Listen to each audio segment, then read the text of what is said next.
தமிழகத்தில் அஇஅதிமுக தலைமையிலான தேசிய ஜனநாயக கூட்டணி கட்சிகளின் தொகுதி பங்கீடு பேச்சுவார்த்தை முடிவடைந்த பின்னர் பாஜகவின் தேர்தல் அறிக்கை வெளியிடப்படும் என பாஜக மாநில தலைவர் நயினார் நாகேந்திரன் தெரிவித்துள்ளார். நெல்லையில் செய்தியாளர்களை சந்தித்த அவர், கூட்டணி பேச்சுவார்த்தையை டெல்லியில் நடத்தினால் என்ன, பெங்களூருவில் நடத்தினால் என்ன, இதற்காக ஏன் முதலமைச்சர் மு.க.ஸ்டாலின் பதற்றப்படுகிறார் என்று கேள்வி எழுப்பினார். டில்லி என்ற பெயரை கேட்டாலேயே முதலமைச்சர் மு.க.ஸ்டாலினுக்கு ஒரு நடுக்கம் வந்து விடுகிறது என்று கூறிய அவர், தூத்துக்குடி மாணவி பாலியல் வன்கொடுமை செய்து படுகொலை செய்யப்பட்ட வழக்கில் கைது செய்யப்பட்ட நபருக்கு பரோலில் வெளிவர கையெழுத்திட்டவர் யார் என்றும் கேள்வி எழுப்பினார்.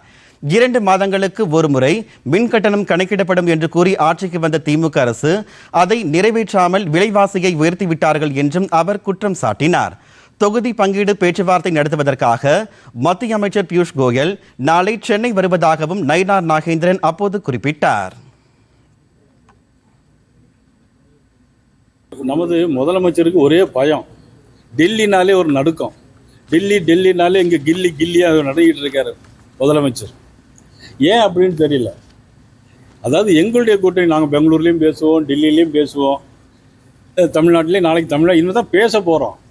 இவங்க நாங்கள் பேசிட்டதாகவே முடிவு பண்ணி நம்மளுடைய முதலமைச்சர், திமுக, நம்மளுடைய நண்பர்கள் எல்லாமே ஒரு பயத்தில் போய் நடுங்கி போய் இருக்கிறாங்க. அதனால தான் எங்களை பற்றி பேசிகிட்டே இருக்காங்க.